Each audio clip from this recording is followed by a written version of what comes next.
అలసిన మీ శరీరానికి శక్తి, బలం, ఆరోగ్యం కావాలా? Second shilajit resin.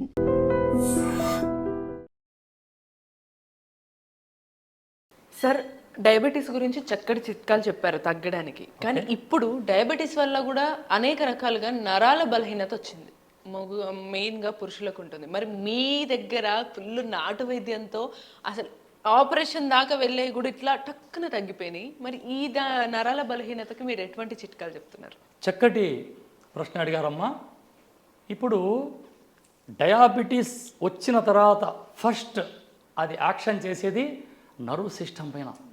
నరాలన్నీ బలహీనం రావడం, వాళ్ళు పర్సనల్ ఎరెక్షన్ ప్రాబ్లాన్ని కోల్పోవడం, నీరసం, దావా నడవలేరు, చెమట్లు పట్టడం, ఎక్కువ తింటే షుగర్ పెరగడం, తక్కువ తింటే నీరసం రావడం, ఇటువంటి వారందరికీ అలనాడు పాండవులు కందమూలములు సేవించిన సబ్జెక్టులు ఎన్నో ఉన్నాయి ఈ ఆయుర్వేదంలో. సూపర్. ఈ అమ్మలాంటి ఆయుర్వేదం ఈరోజు ఎందుకు ముందుకు వచ్చిందంటే ఇప్పుడు ఈ జనరేషన్కి ఆయుర్వేదం అవసరం.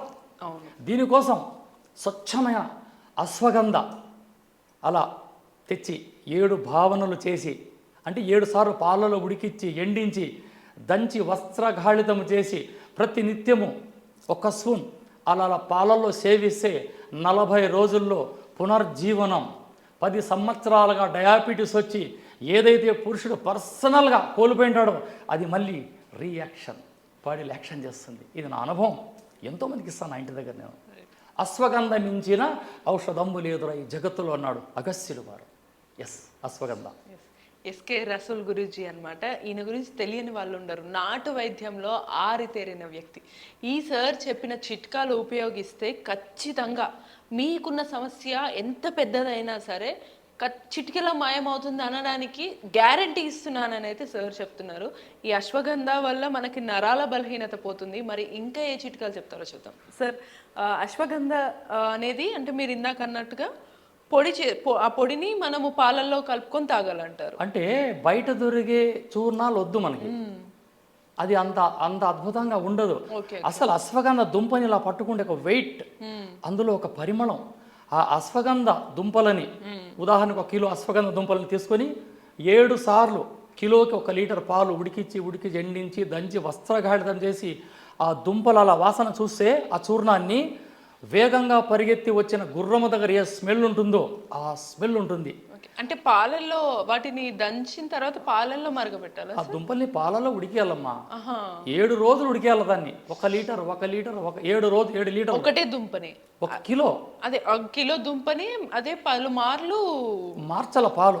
ఓకే, పాలు మారుస్తూ మళ్ళీ మరగబెట్టాలి. అశ్వగంధ అప్పుడు అది అద్భుతమైన అమృతంగా, దాని మించిన అమృతం ఉండదు ఇంకా.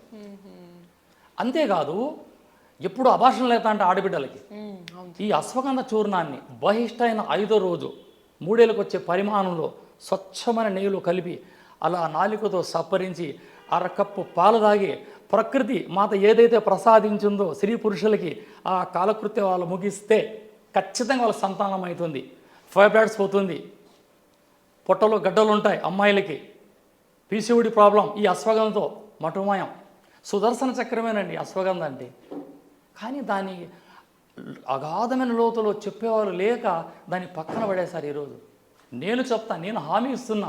ఒకవేళ వీటి గురించి మీకు అర్థం కాకపోతే నాకు ఫోన్ చేయండి, నేను ఖచ్చితంగా సమాధానం చెప్తాను any time. Super sir. Sir, అంటే ఇప్పుడు ఈ అశ్వగంధ అనేది నరాల బలహీనత పోగొడుతుంది, పిల్లల సంతాన లేమిని కూడా తొలగిస్తుంది. అసలు ఎన్ని రకాల ఉపయోగాలు అశ్వగంధలో ఉంటాయంటారు సార్. సరే, ఈ అశ్వగంధ ద్వారా ఇంకా ఉపయోగాలు చెప్తారా, లేకపోతే ఈ నరాల బలహీనతకి ఇంకేమైనా చిట్కాలు చెప్తారా?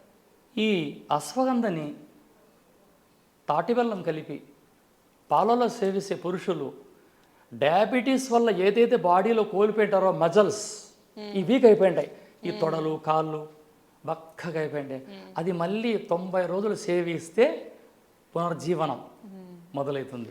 అశ్వగంధ సగం మంది అది టేస్ట్ బాగోదు, నా వల్ల కాదు అని వాడకుండా ఉంటారు సార్. వాళ్ళకి మీరు ఏం చెప్తారు? రుచులు కోరిడి నాలుక వేశ్య నాలుక.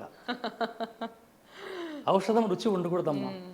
ఔషధంలో ఉన్న బెనిఫిట్ తీసుకోవాలి కానీ రుచులు చూడకూడదు మనం. మీరు అన్నట్టుగా అందులో తాటి బెల్లం కలుపుకుంటే కొంచెం రుచి మారే అవకాశం ఉంటుంది. అసలు ఇక్కడ మనం మెకానిజం గురించి ఆలోచన చేసి తాటి బెల్లం అసలైన కాల్షియం, ఐరన్, అందులో ఉండే ఐరన్ ఏమిట్లో ఉండదు. ఇక అశ్వగంధలో సమస్తము. ఇక్కడ ప్రాచీన గ్రంథాల్లోకి వెళ్తే పులిప్పాన్ గారు అగస్త్య మహామునికి అడుగుతారు, గురువుగారు ఈ వ్యాధిగ్రస్తునికి తీవ్రత అధిగమించింది, నాకు ఈ వ్యాధి గురించి దోహదపడలేదు, ఏం చేయాలంటే పెన్నేరు దుంపల చూర్ణం అన్నాడు. పేరు చెప్పిన వ్యాధికి పెన్నేరుగడ్డే అన్నాడు. పెన్నేరుగడ్డ అంటే అశ్వగంధే.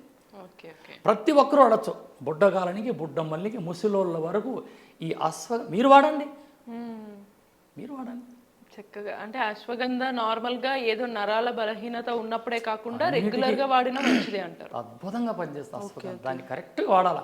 కానీ బజార్లో అమ్మే కొట్లలో అది మంచిది కాదు. 1 కిలో తీసుకోండి, ఒక 1000 రూపాయలు పెడితే మంచి క్వాలిటీ వస్తాయి అశ్వగంధ. వాటిని శుభ్రంగా బయట ఈజీగానే దొరికే అవకాశం దొరికేస్తాయి. పౌడర్ వద్దమ్మా, మీరు తయారు చేసుకోవాలా. మనము అశ్వగంధాని 1 కేజీ తెచ్చుకొని పాలల్లో మరగబెట్టి తీసి మళ్ళీ అట్లా 7 రోజులు ఎండాలా, ఫ్రెష్ పాలు తీసుకొని మరగబెట్టాలి, తీయాలి. లాస్ట్ ఏ రోజైతే తీస్తామో ఆ చూర్ణాన్ని మనం మళ్ళీ ఫ్రెష్ గా గోరువెచ్చగా పాలు చేసుకొని అందులో కలుపుకొని ఎన్ని రకాలుగా వాడచ్చు దాన్ని. పిల్లలు తెలియని పిల్లలకి ఏం చేస్తారు, అన్నంలోకి వేసేయండి, అన్నంలో కలిపి ముద్దలు పెట్టండి, తినేస్తారు. అవును. కానీ ఈరోజు మనం జనరేషన్లో ఆరోగ్యంగా ఉండాలంటే మాంసం తగ్గించండి. ఓకే. ఈ మాంసం ఏమి రుచువు, ఈ మాంసం ఆపండి, అన్ని ఆకుకూరలు తినండి, ఆరోగ్యంగా ఉంటారు. అలాడు మా అడవిలో వానరులు అంటే కోతులు కాదండి, వనాలలో నివసించే నరులు వానరులు అంటే కందమూలములు ఆకుకూరలు దుంపులే తినేవాళ్ళు 100 సంవత్సరాలు బతికారు. మాంసం తినండి, తగ్గింది. అన్ని ఆకుకూరలు తినండి, అన్లిమిటెడ్ అన్ని తినండి. ప్రతి సీజన్లో వచ్చే ఫ్రూట్స్ తినండి, సీజన్ తప్పించి తినకండి, అదే రోగం. రాత్రుల్లో పెరుగు ఆపండి, పెరుగు మధ్య రాత్రుల్లో తినకండి, కఫం పెరుగుతుంది, పక్షవాతం వచ్చే ప్రాబ్లం కూడా ఉంది. మీ వాతం పెరిగి పిక్కలు పట్టేస్తా, ఈ పిక్కలు పట్టేయడమే మీకు పక్షవాతానికి సిగ్నల్. సార్ చాలా మంది ఇక్కడ కన్ఫ్యూజ్ అవుతారు, రాత్రి పెరుగు తింటేనే మంచిది, పడుకునే ముందు చలవ చేస్తుంది, కఫం పెరుగుతుంది. బాడీ మెకానిజం మాట్లాడితే ఈ బాడీలో 3 పార్ట్లు. మన బొటనవేలు నుంచి బొడ్డు వరకు వాతమని, బొడ్డు నుంచి కంఠం వరకు పిత్తమని, అక్కడి నుంచి కఫమని. కఫంలో 2 కళ్ళు మెదడు, పిత్తంలో గుండె ఊపిరితిత్తులు, వాతంలో లివర్ కిడ్నీ, ఇవి పాడైపోతాయి. Okay okay. పగలు మజ్జిగ తింటే బాడీ వేడిగా ఉంటుంది, అది కవర్ చేస్తుంది. రాత్రుల్లో పనుకుంటాం కదా, బాడీ చల్లబడిపి కఫం మెరిగి పక్షవాతం వచ్చే ఛాన్స్ కూడా 100% ఉంది. రాత్రిలో పెరుగు ఆపండి, మజ్జిగ ఆపండి. బాగా కష్టపడి పొలంలో కష్టపడేవాడు మాత్రమే తినాలి రాత్రిలో మజ్జిగ. ఇది నా వైద్యశాస్త్రం చెప్తుంది. Yes, super. సో ఇటువంటి నాటు వైద్య చిట్కాల కోసం మళ్ళీ కలుద్దాం.